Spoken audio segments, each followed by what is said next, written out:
Well, hello everybody. It's good to have you here today. I hope you set your clock and you're awake. If you come in later on and I'm not here, it's because you didn't move your clock forward. But we're glad you're here today and looking forward to sharing the word and our study. And we appreciate all of you, your comments that you make. And those of you that watch us on YouTube, been getting a lot of people on YouTube. Hey, Norma, now we know where you're at. We were looking for you. She's at Bedside Assembly. So we're studying the book of John, if any of you are new to watching this, and we're going through I call it a metaphysical understanding, but some people don't understand metaphysical, so I can say it's a spiritual understanding. Metaphysical just means other than physical, other than a surface level. And so that's what we're trying to glean as we go through the Bible. You know, you could say allegorical, parabolical, symbolical, whatever you want, but we're tired of reading the Bible on a surface level and reading it according to the way they translated it. It really didn't bring us a lot of hope. It put all of our hope way off in the future for some kind of event to happen, and there really wasn't much for living now for most people. And so I hope you're enjoying this. We're in John chapter 6 now. We started John chapter 6 a week and a half ago, and last week we talked about the feeding the 5,000. And if you didn't hear that, I'd encourage you to go back to that and listen to what we talked about, how Jesus was able to do that, to multiply the food. And so in John 6:13, it's the continuation of that story.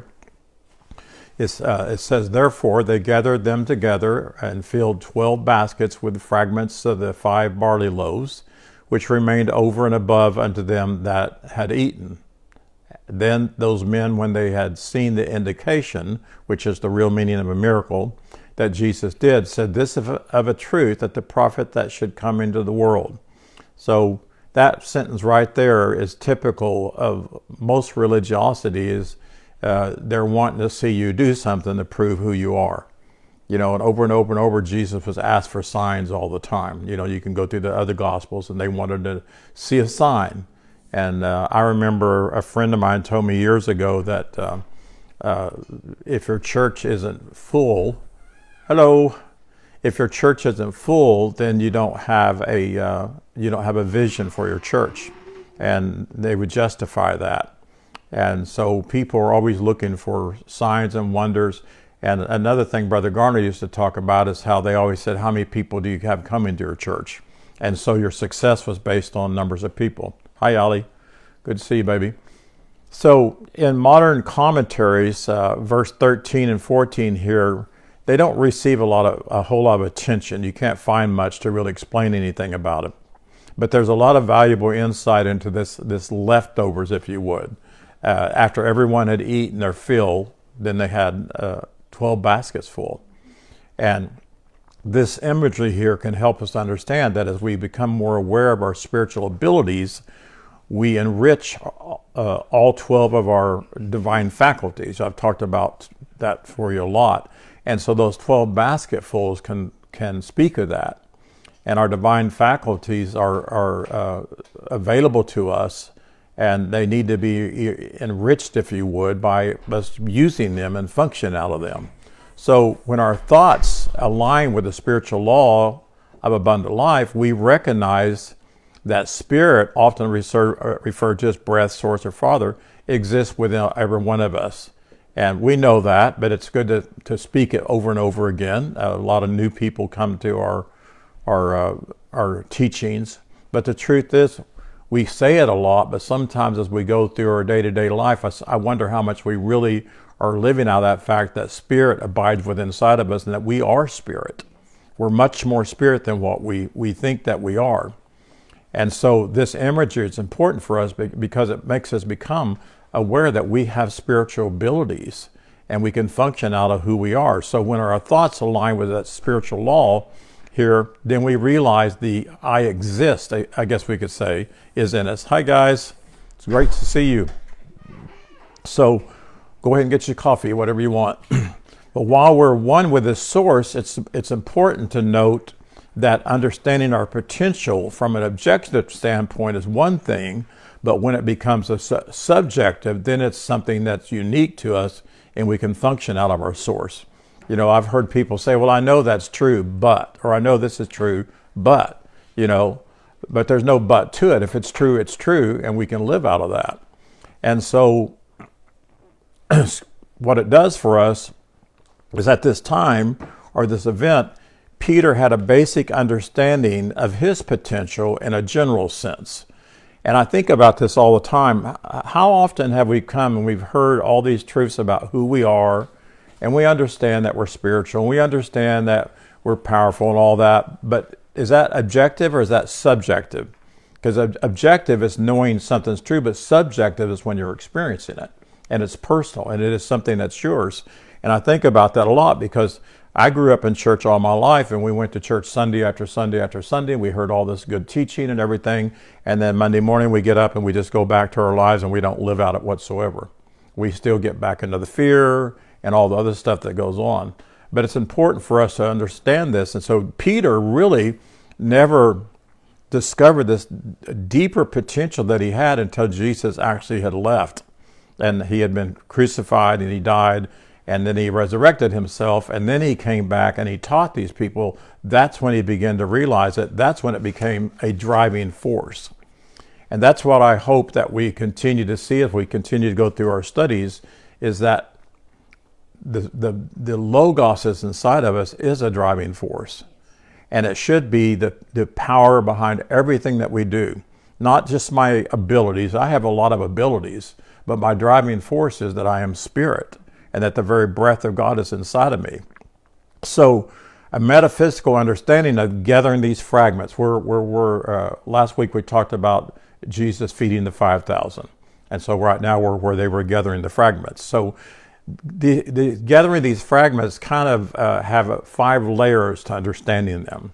And I'm going to give those to you. And number one, I think I put them on your notes. Number one is the symbolism of abundance. Symbolism of abundance. Abundance is not having all the money in the world in your checking account, right? Because that can go away. Markets can crash, they can change the value of money, whatever can happen, that can take place. So that's not necessary abundance. Gathering the leftovers into 12 baskets then symbolizes this idea of divine abundance. Divine abundance means whether you have a little that you can see or a lot that you can see, either way, it's never going to go away. It's always going to be there. So it's not based on what you see with your eyes, it's based on what you know. I've told y'all the story 100 times or 1,000,000 times or whatever, but how Father told me if I would give up my abilities and what I thought was making me do well and put my total trust in my source, the Father, the Spirit within inside of me, I would never lack for money the rest of my life. Have you heard me tell that story? So, and it was true.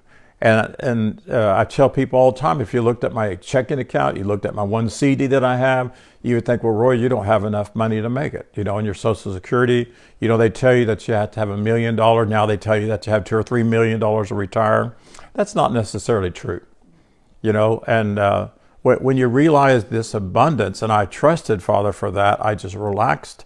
Then it always came true, and whatever was required since that time, which was 1996, whatever was required, it was always there.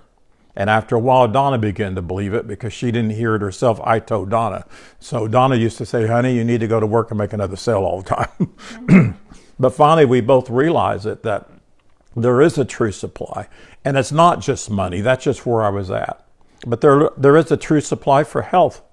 There's a true supply for peace and everything. There's nothing that's required for our life that we can't realize that there is a true supply that's living, that belongs to us right now. So it's our greater purpose to realize that we have abundant life and we live abundantly. We don't walk around living always meager, I guess, and thinking bad all the time or worrying about something's getting ready to happen. It's the end of the world.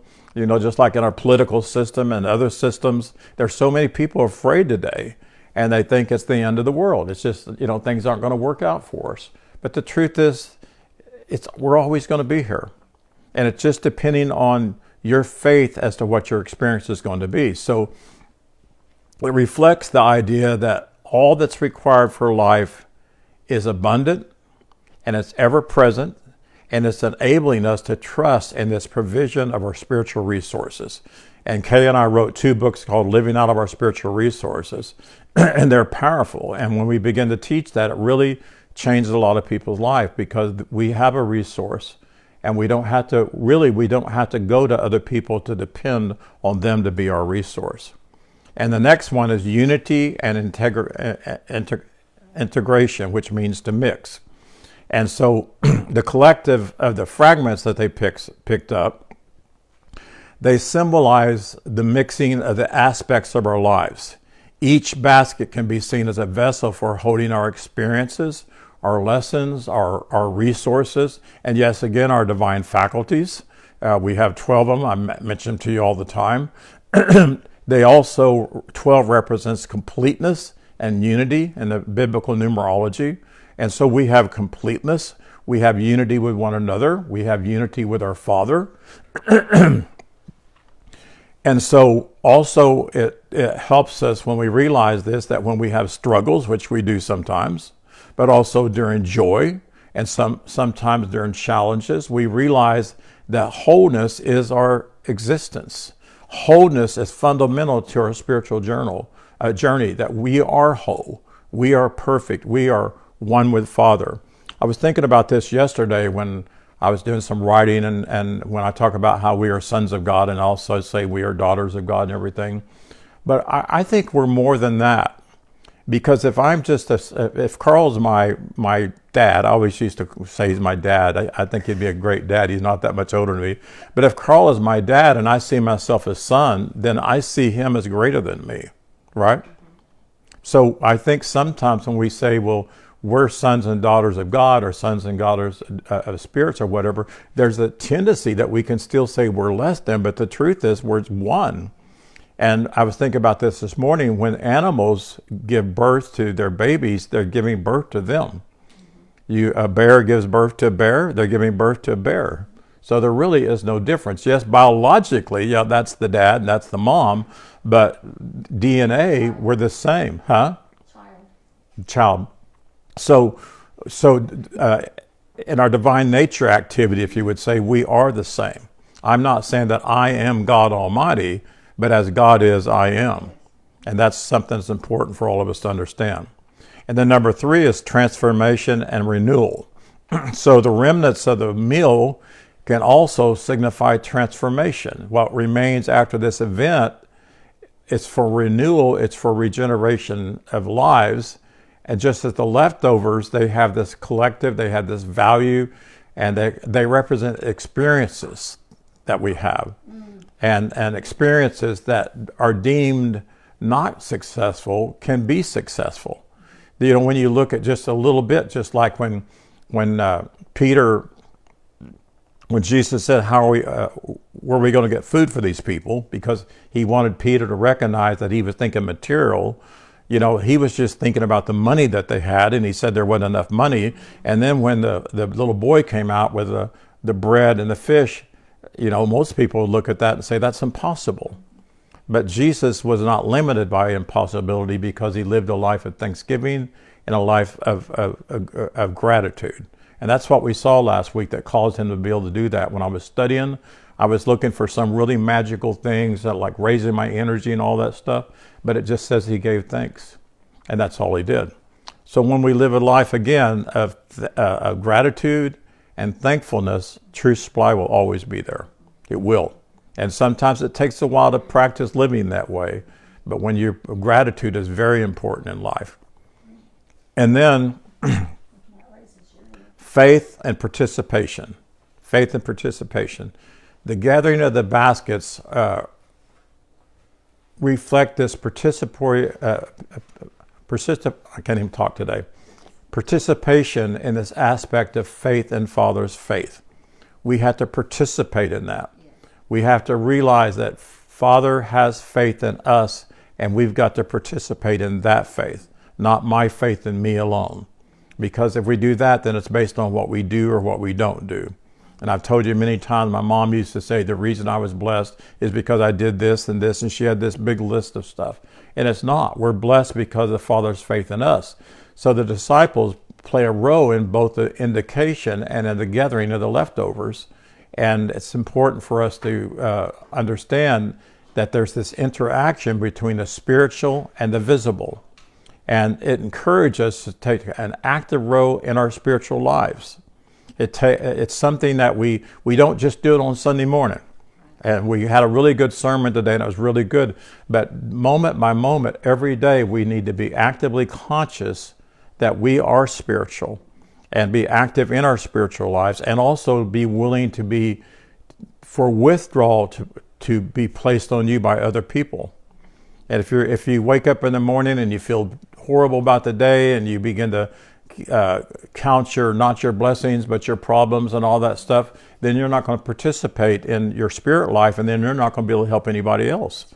So it's kind of like you gals always talk about, we need to cleanse ourselves sometimes of all negative energy and remove that from ourselves. And that's how you participate in that. And my question I wrote on here is, how much do we do that? Really, how much do we do that? I'm not trying to say you guys don't or whatever, but there are people that don't.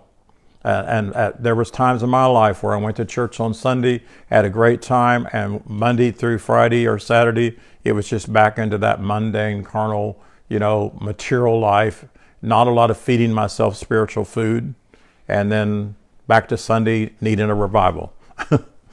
And so it's important for us to constantly participate in that. And then the final one is the nature of divine provision.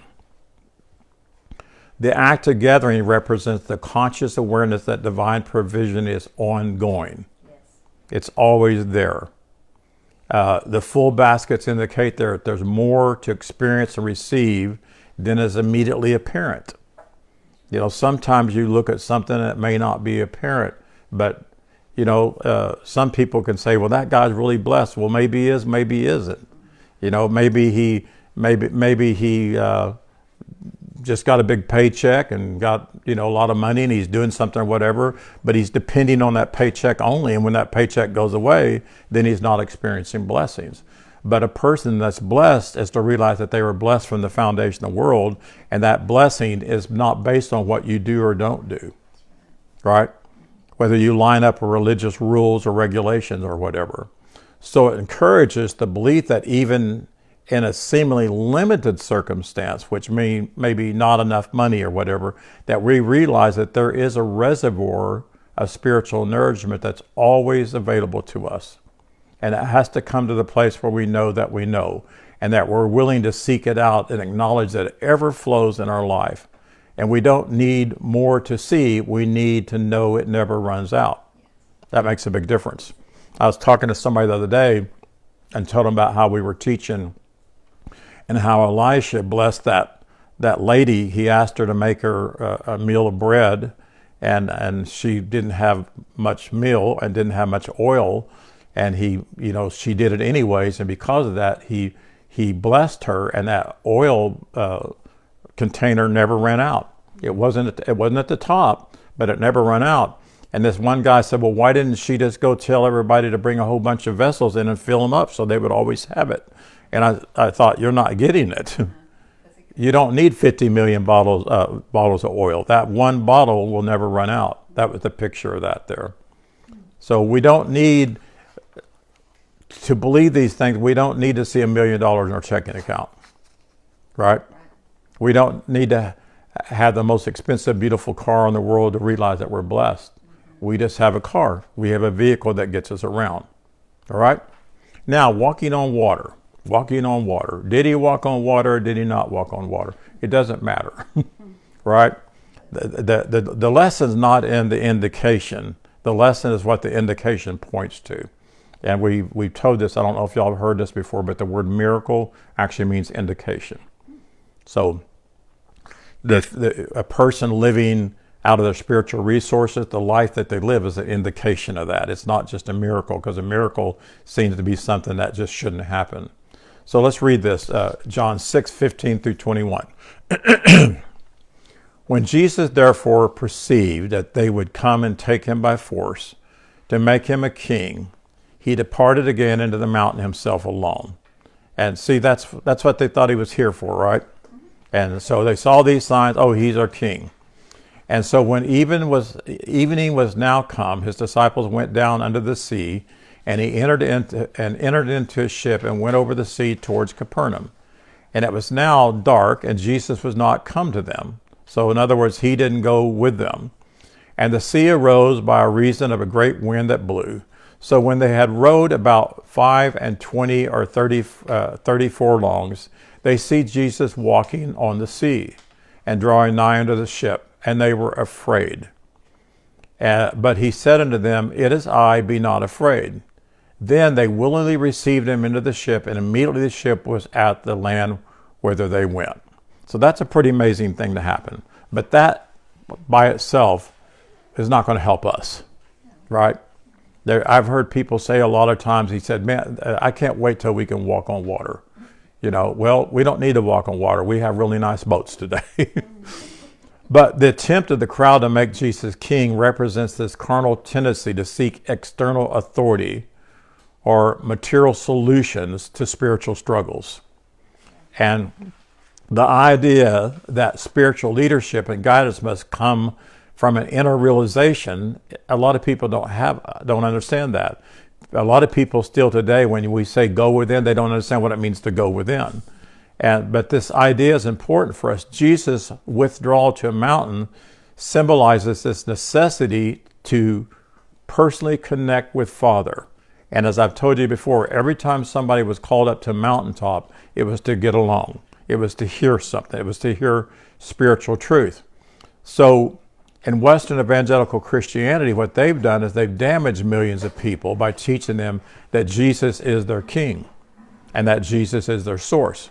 How many of us grew up in church and we prayed to Jesus? We cried. We wanted Jesus to come back. All the things that they taught us, and we were taught that he was our source, and that's what these people did, and they wanted to make him king. We even sing a song that he's King of Kings and he's Lord of Lords, and we think he's the one. But at that time, they never grasped that their source was their Father. Yes. Their source was spirit. Their source was the breath of God within inside of them, within each of them, and it was an eternal supply. So Jesus did not do what he did to become king. He did not point people to himself. He was their comforter messenger, yes. He taught the Logos to them, but he came to correct their mistaken identity of themselves and to correct their mistaken understanding of who God was. And they wanted to make him their God. So this raging sea here that we see, which represents the storms of carnal life, if you would, can be viewed as a metaphor for the challenges and the uncertainties of carnal life. Paul said to be spiritually mindful is life and peace. To be carnal mindful is death. And not necessarily physical death, but it's death to the knowledge of God, and it's death to experiencing eternal life right here. And so when the disciples find themselves battling this storm, it reflects to us these individual trials that we go through. So we're on spiritual journeys, but still while we're on a spiritual journey, there's a lot of individual trials that we go through, and we have this tendency still to battle that and to worry about that. So Jesus walking on water signifies a higher consciousness, and it signifies in the midst of chaos that literally you can rise yourself up above this what seems to be limitations. You can rise yourself above to the point where you experience a spiritual created activity that dominates your entire life. And so that's what this picture. So he elevated, if you would, he elevated himself above limitations. That's the most important thing to see. And we can do that. Yes. So many people have limitations in their life. So many people are always saying, I can't do this, I can't do that. We see ourselves as just human. After all, I'm just a human. You hear that all the time. But we're not. We're visible spirit. And there's nothing that we can't do. Nothing at all that we can't do in life. And we believers have come to recognize that even amidst the chaos, there's a deeper truth that guides us. And there's a lot of chaos in the world, right? A whole lot. But we must not give that power over us, because there's a deeper truth, and that's the Logos that lives within inside of us. And if we let it, then it constantly flows in our life. So the action by Jesus helps us explore what it means to overcome the raging waters, and that symbolizes emotional turmoil, emotional doubts, if you would, fears when one lives as carnal, and a lot of people have been there. We've all experienced that at one time or another in our life. So Jesus recognized their fear, and he instructed them, don't be frightened, and that's what people need to hear today. We need to take these things into our world and go to people who are frightened and say, don't be frightened. I can help you with this. I can share some things with you that will strengthen you. So the moment the disciples received Jesus in their boat, then that signifies this openness of divine intervention that came into their life. And that's where people need to get to. People that are saying, well, Roy, I don't understand this, I'm still struggling or whatever. Then you need to be open to divine intervention coming into your life. And that's through teachers, that's through messengers, that's through the Spirit of God speaking to you. Because if you'll listen, the Spirit speaks to you. And this helps us rise above negativity, and it helps us to master the art of living as spiritual. That's what I strive for all the time. Is I want to be a master comforter teacher. I want to master living as spiritual and know that I'm spiritual all the time. And this acceptance leads us to this transformation. And then all of a sudden they were at their destination. And so what's our destination? It's living as spiritual, living out of our spiritual resources, blessing people, being comforter messengers, being cherubim. Cherubim are people who are blessing. My whole life is to be a blessing to people all around me. And I know you guys feel that way too. So this can be seen as a recognition that we embrace divine guidance in our life. And then when we do that, we can experience rapid personal evolution and a clarity in our spiritual paths. But we have to realize there is a divine guidance. It can be in comforter messengers. I'm a comforter messenger. It can be in people in your world that Allison believes, and I believe her, that her grandma is a guide for her. Grandma Nellie, she calls her Grandma Farm. They lived on a farm. It can be people that have left their physical bodies, but then they can come to you and they can speak to you, or they can show up again in a physical body. I've had that happen a couple of times in my life, whatever, but it's divine guidance and divine appointments. I had a lady the other day that I called. A problem took place with the medicine I take for amyloidosis, and I had to reapply for it. And I was sitting there kind of disturbed about it. I got to go through all this again, all this again and everything. But bottom line, I ended up with a divine appointment for a person's physical needs. The lady that was helping me, she had asked me what all I'd gone through and my drug I was taking and everything. And I was trying to think which lady it was, but she had a heart attack. And her a heart problem, and she couldn't breathe. And so the doctors ended up doing bypass on her. And I said, well, let me ask you a problem. How long were you having the inability to not be able to breathe? And she said, probably 3 or 4 years. And I said, well, do you have carpal tunnel syndrome? She said, yes. I said, do you have trigger finger syndrome? She said, yes. I said, do you have stenosis of the spine? She said, yes. And I said, have you ever tore a bicep in your arm? She said, yes.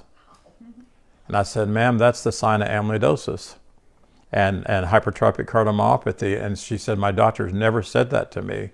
She had every symptom. And so I didn't want to put fear over her life. But, if you don't know that and you're not spiritually attuned, or whatever, you can end up dying from it just really quick. So literally, I spent 1.5 hours helping her with that and telling her what to say to the doctors. See, that wasn't really what you would call a spiritual divine appointment, but it was, because she needed help, because a lot of doctors don't know what that is. So I could have just been mad that I had to do that all over again and didn't pay attention to what she said and not brought any help to her whatsoever. And that's why we have to stay in tune with our spiritual voice. And stay in tune with that voice within inside of us that helps us to help other people. I think that's why anything we go through in life, any of our journey, we have to realize it's not just happening to us. Right. It's happening for us to also be a blessing to other people. Right. Just like anything that you go through, you gain wisdom from that, so that when the opportunity comes around for somebody else that needs a messenger, a guide, Yeah. you can be that for other people. Right. So I think it is a divine appointment, absolutely. Right. And I guess we could say that if it's only bad if you let it be bad. Now, I'm not saying bad things don't happen to people, like injuries and things like that, but experiences or whatever, and you think you're having a bad day or whatever, but if you let it be bad, then you can't help anybody at all. Mm-hmm. But then you recognize what you just said there, then yes, that's good. That's really good. Anybody else? You got any revelation for us? We're just glad you're here. I'm glad you're here. Both of you. Okay, John 6:26. Jesus answered them and said, Verily, verily, I say that means I guarantee you. I guarantee you, I say unto you, you seek me not because you saw miracles, but because you did eat the loaves and were filled. Labor not for the meat which perishes, but for the meat which endureth unto everlasting life, which is an experience. It doesn't necessarily mean living forever. Which the Son of Man shall give unto you, for him hath God the Father sealed. So once we grasp this full implication of our divinity, it becomes clear that we already understand the omnipresence of unlimited supply. It's always there. And where is it? It's in us. We were taught to look out to get God to send it to us. We were taught, even sometimes we were looking for other people to provide it for us. But literally, a never-ending supply is within inside of us. And once we become attuned to that, once we allow that to control our thoughts, then we can just rest and let it just take place. And it takes practice sometimes, because most of our life we've been depending on everything else. And sometimes it's very hard to get to that place. I was going through a really tough situation when Father spoke to me that I would never lack for money the rest of my life. And I was very upset. And I was upset that I was singing I Surrender All. I didn't like it one bit. I didn't know why. But that's when I said, why am I singing this? And that's when Father began to speak to me. But it took me some time to begin to trust it. I just said, okay, I give it up. I give it up. But as that whole year I was off on workman's comp, we saw it over and over and over, and we just never lacked one bit. And, I run around with some people that have more money than I do. Some of them have a lot more money than I do, but guess what? We do the same things they do. We haven't lacked one bit. We live a happy life. We have a nice home. We have just as good of cars. There's nothing that they have that we don't have. I'm not just saying they, but I'm just saying people. There's nothing, you might be able to say, well, that guy has, those people have $1 million. Well, so what? I have this much money. It's just money. And there's more of it where it comes from, And so that's important for us to understand that. And so we also know that we are omnipresence. We are the omnipresence of God. Everywhere we're at, God's there. If we're not there, God's not there functioning through anybody. Does that make sense? We're the omnipresence of God. And so Spirit won't do what we're unwilling to do for ourselves. Does that make sense? Mm-hmm. Spirit will not do what we're not unwilling to do for ourselves. We are Spirit. And we're the ones that have to speak these things into existence. Don and I talk a lot about how to pray, and I was talking to Esther the other day about praying and talking, and I said, we still sometimes will say God, or Donna sometimes says Jesus, and I'm not going to jump onto her for it, and we shouldn't jump onto ourselves, because Spirit meets us where we're at. But I'm learning to speak properly and just say, this is what I want to take place. I'm not asking Spirit to do it as though Spirit's something different than me, because sometimes we speak to Spirit as though it's something different than us, but we are Spirit. So literally, I speak peace over myself. I speak peace over the earth. I don't say, Father, bring peace to the earth anymore. I don't ask Jesus to come and do anything anymore. I just speak it. I speak divine health over me because it's within inside of me. I like this. I like to sing that song sometimes, "Spring up, a well within inside of me," because that well is our eternal supply that belongs to us and it's ours. And so we must surrender again to this presence of wholeness. You remember the word Capernaum that we talked about not too long ago? It means compassion. So when we live a compassionate life, we expect to be spiritually masters over our lives. So everywhere Jesus healed somebody, it says he had compassion over them and they were healed. Well, guess who we need to have compassion over? Ourselves.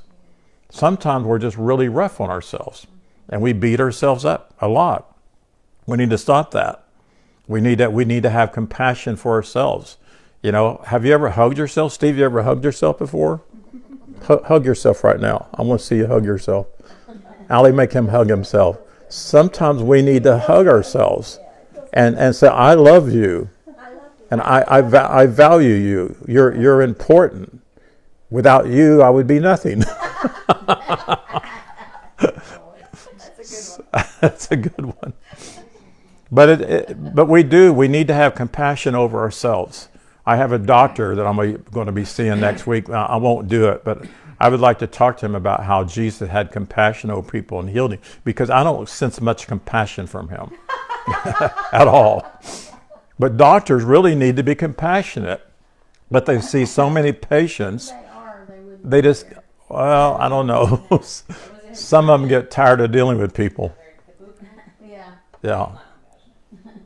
But back to this point, we need to be compassionate over ourselves before we can be compassionate to other people, right? And so when we fill our consciousness with spiritual thoughts, then we discover that spirit has always been the core of our being. We've always been who Father says that we are. We haven't had to try to earn it. We didn't get it someday when we said a sinner's prayer.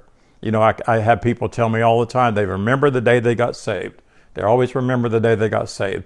And I believe it was an experience, but that's not the day you got saved. You were made safe the minute you come out of your mama's womb. Actually, when you were conceived. Maybe that's when you were aware of it, though. Became aware of it. Okay. So we should avoid being driven then by excessive material desires, and instead we should focus on grasping spiritual truths that are always unchanging. Our spiritual growth hinges on this capability or this willingness to distinguish between truth and falsehood. Some people have a lot of false beliefs that they want to hang on to, and they don't want to let go of it. They don't want you to take things away from them that they've been taught by religiosity. And so when your main focus is recognizing on what is true versus is not, then you embody this quality of being the very image of God, the very plural of God, our Father, our Spirit. And this is important for us because this is what helps us to connect to our birthright. Our birthright is to live whole. Our birthright is to live well. Our birthright is to not lack anything whatsoever. It belongs to us because it was put in us when that spark of life took place, when our mother conceived, that the egg took on the sperm and that explosion of light took place. That's when spirit entered into us. And we had that birthright and it belongs to us and exists in us. Now remember these questions that are being asked here. These are the Pharisees asking most of these questions. They were always around him, or their followers are always around him. So I want to show you something here in John 6:28 that I found to be very interesting. John 6:28, the King James Version says, "Then said they unto him, What shall we do that we might work the works of God?" Right? Jesus answered and said to them, "This is the work of God, that you believe on him whom he hath sent." Now, does that make sense? They asked, how do we work the works of God? But then they said, Jesus said that you must believe on him whom he hath sent. Well, I looked that up, and it actually says, Jesus answered and said unto them, "This is the work of God, that you place your faith on whom hath sent me." Jesus did not say, put your faith in me. He said, put your faith in whom has sent me. So it's fascinating that the translators would change a little bit of that sentence to still enforce that doctrine that we worship Jesus, we put our faith in Jesus and all that. And I know it's hard, particularly if you grew up in church. It's very difficult. I know there's a lot of people that don't even watch me for this very fact, that I teach them that Jesus is not your God. Jesus was a messenger. He was a teacher. In my opinion, the greatest one that there ever was.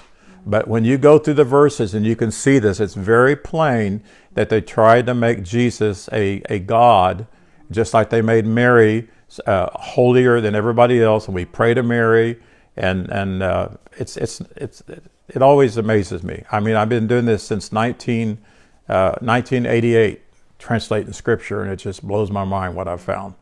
It's sad, but I understand.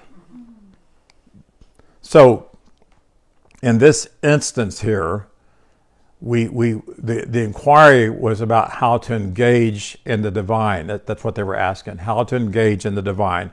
How to understand that God is spirit. How to understand that God is breath. Now, yes, they wanted to do the works that Jesus did, but actually they were really needing to know who God was. Like the people asking Jesus, what can they do to do the works of God? It's actually they're asking, how can I achieve this living, the way that you live? In other words, without doubt. And the answer is obvious: believe. It's just believe. And I looked up a long time ago, I looked up the English word believe, and it comes from Pisteuo, and it means to have faith in Father's faith and entrust your whole spiritual well-being to Father. Your whole spiritual well-being to Father. Not works, not laws, not rules, not giving more or whatever, but trust it to Father. And Father's faith in us is impeccable. It's perfect. So we don't want to have faith in a God that religiosity taught us either, right? Because that God is a God that loves me one moment and does not love me the next moment. That God is a God that hopefully someday is going to come or send Jesus to come get us or whatever. There's all kinds of stuff that they've taught about it. But we have faith in the Spirit of God that's within inside of us and always within inside of us. All we have to do is surrender or awaken to our divine consciousness. Surrender to that. All right. So belief then is not simply an intellectual agreement, and it's not necessarily a feeling, but it's active, it's transformative, it's a force. So to believe on whom hath sent you suggests that you embrace the essence of the divine within inside of you. You quit believing in a God out there somewhere. And again, that's hard for a lot of people to do. But you've got to realize that the very Spirit of God is inside of you. And in this case, the message and presence of Jesus was the embodiment of Father, and it was essential for the spiritual awakening to grow. And it's essential for us to move ourselves from carnal thoughts, carnal experiences, carnal dreams. I mean, sometimes I have some of the weirdest dreams, and I have to wake myself up and begin to, not necessarily to rebuke them, but I just begin to speak to me. If I'm going to dream, it's going to be a spiritual dream. And I put that behind me. I choose not to think on these things. And it works, and it helps me a lot to do that. And the best thing you can do when you go to bed is just have a talk with yourself before you go to sleep. And just begin to meditate quietly and speak spiritual things over yourself and over your thoughts. Amen? Amen. Okay. So be it. Okay, here's another Pharisaical question. John 6:30. They said therefore unto him, what sign will you show us then, that we may see and believe? What work will you do? And he had just got through multiplying the bread for them. And this tells you, unbelievers, no matter what you do, they're not going to be happy. They're not going to stand up and applaud. And this goes on in the whole world. Want more. Huh? Show us more. Always want more, always want more. And they are people in opposition of the truth. And that's in the five systems of the earth. But in the religious system, they're very much in opposition to the truth. And I don't believe that they're purposely doing it. I believe that they believe their lies so much that when the truth comes along, they reject it as though it's a lie. And that's why we're told not to study these things, not to look at these kind of things. Somebody told me the other day that somebody had told them that they were on dangerous ground because it was Esther, that she was on dangerous ground because she was asking about the astrology. And she said, Roy, it's in the Bible. And I said, it's all over the Bible, particularly in the Old Testament. But that's what they do to you. My uncle, I told him I was studying symbolism in the Bible. He said, oh, son, that's dangerous. That's dangerous. Because that's what religiosity did to him. So Jesus just gave thanks and gratitude for the bread, revealing that would be enough.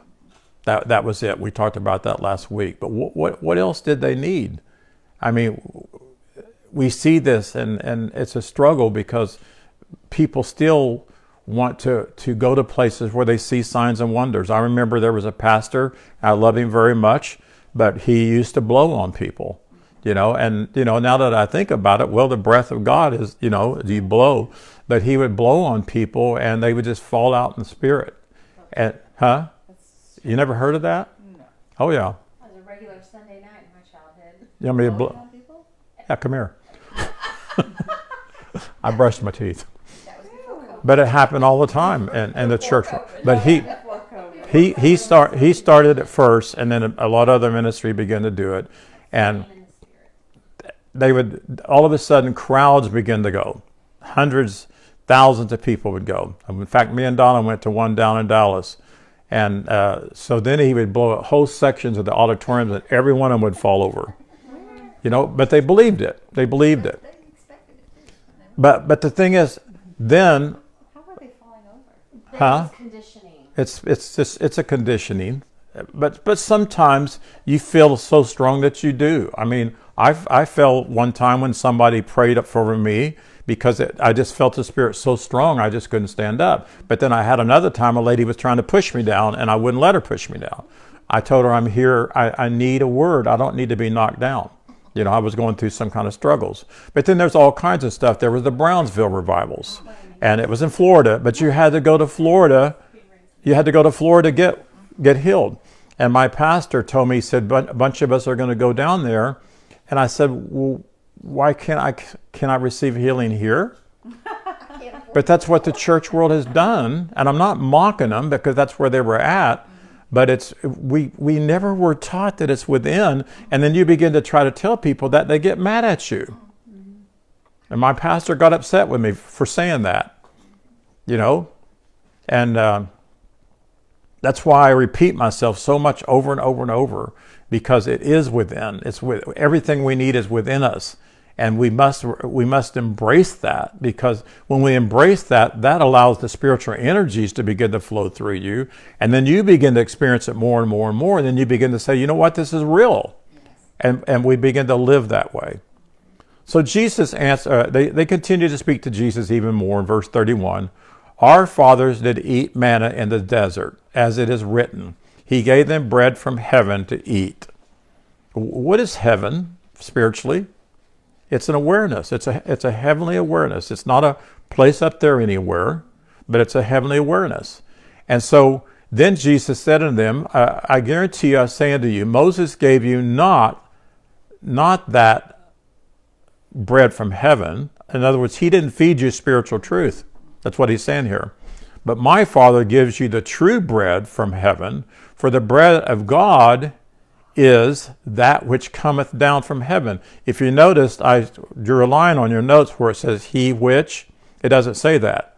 It says, for the bread of God is that which cometh down from heaven and giveth life unto the world. They made it saying he was the bread of God. Again. Then said they unto him, Lord, evermore give us this bread. And Jesus said unto them, I exist the bread of life. In other words, I'm living the bread of life. And he said, he that cometh to me, and I paraphrased it some, for understanding. See, it just says, he that cometh to me. That's another place where we think we have to come to Jesus. But he literally was saying, he that comes to me for understanding shall never hunger, and he that puts their faith, a full faith in what I teach shall never thirst again. And that's really what that means there. So in verse 35, Jesus told those who questioned him that if they followed his teachings, they would actualize the divine life within inside of them. He wouldn't be their life, but what he taught them would do that. And the Spirit of God would become a reality to them, and they would never hunger and thirst for carnal things because they would be feeding on the spiritual resources. When you're feeding on spiritual resources, all that other stuff doesn't mean anything to you. You know, I like pretty cars, but I'm in that place in my life. I don't need a new car every couple of years anymore. I really don't need all the new stuff out there that they're throwing at us, because I'm happy from within what's inside of me. So what is the bread? I've got these listed here. The bread of life that Jesus refers to it transcends physical sustenance. It suggests a deeper spiritual nourishment that comes from understanding and aligning ourselves with divine truth. That's the bread of life. When you align yourself with divine truth. Spiritually, bread is universal substance. Bread is the substance of omnipresence. It's inward. It's a moment by moment bread that we feed on. And then breaking bread is stirring into us this spiritual creative action into our consciousness, and it becomes an inner substance of bread, which is spirit. And you begin to concentrate on divine mind at that time, and it becomes a real possession.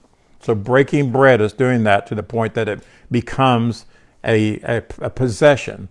Like when we teach, we're breaking bread, if you would.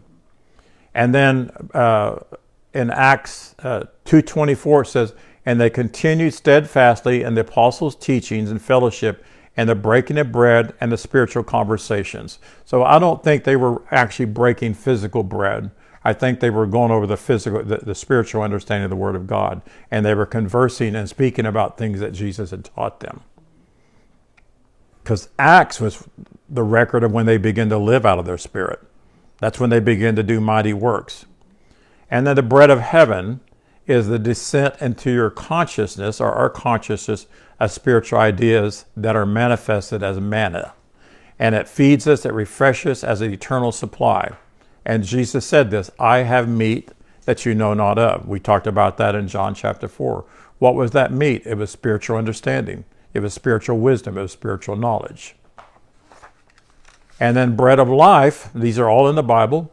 Bread of life is the word of truth. It's the Logos. It imparts eternal vitality to our visible beings.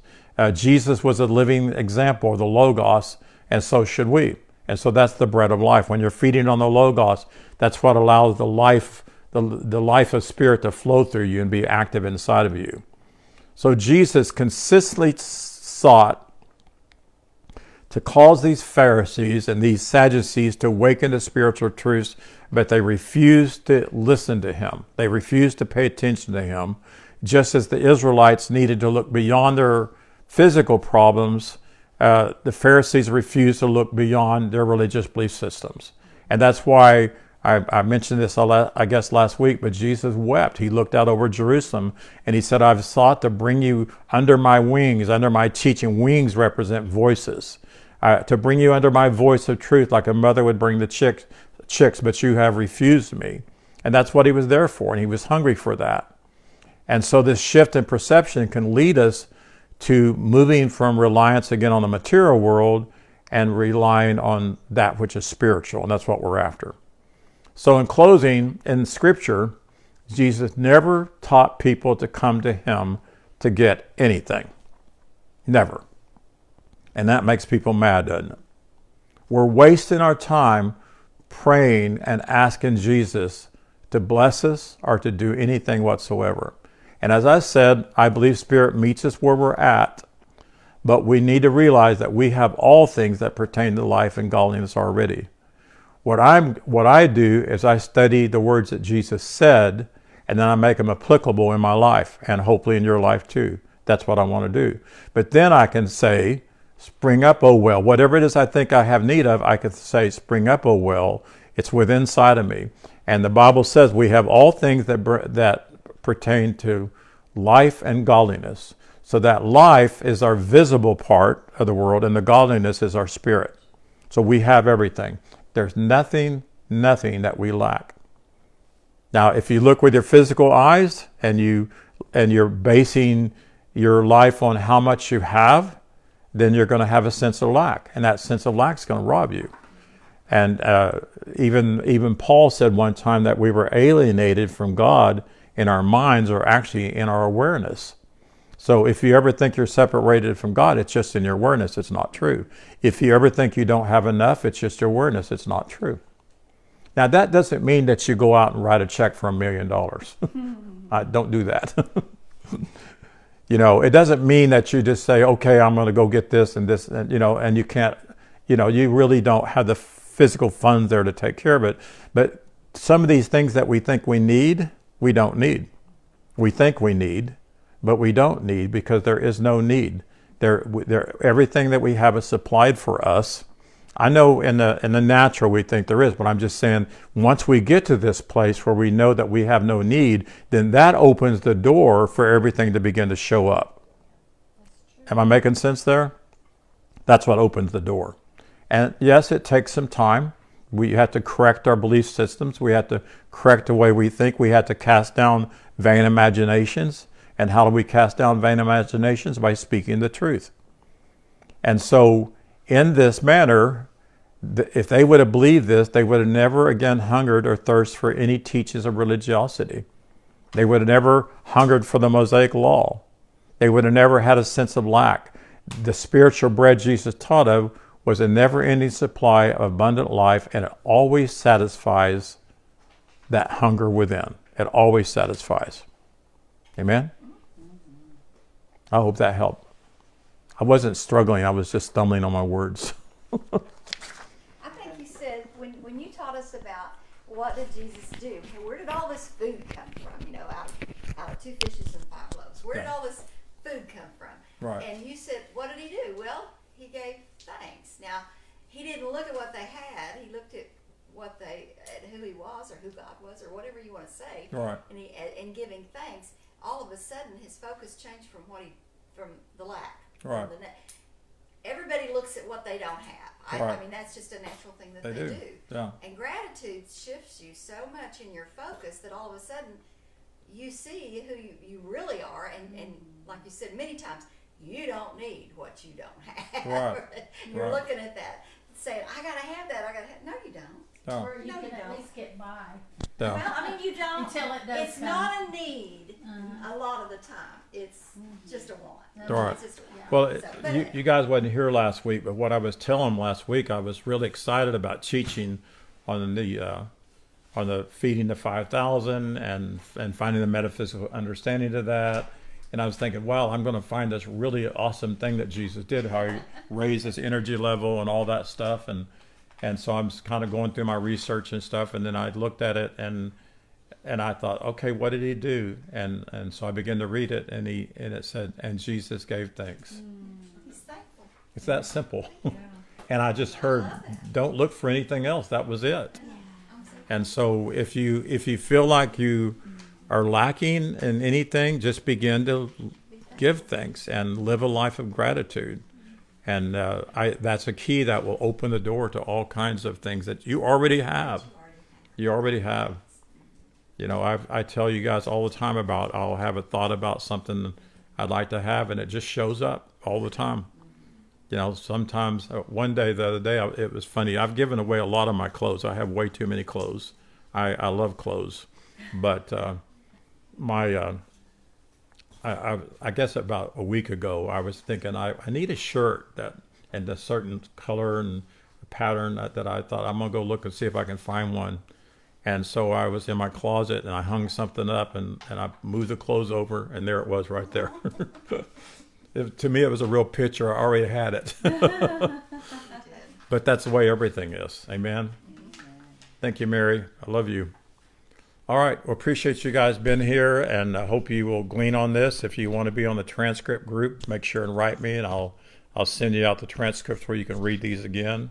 And I hope this is blessing you. It blesses me, and I'm honored to be able to teach all of you. So God bless you. Thank you.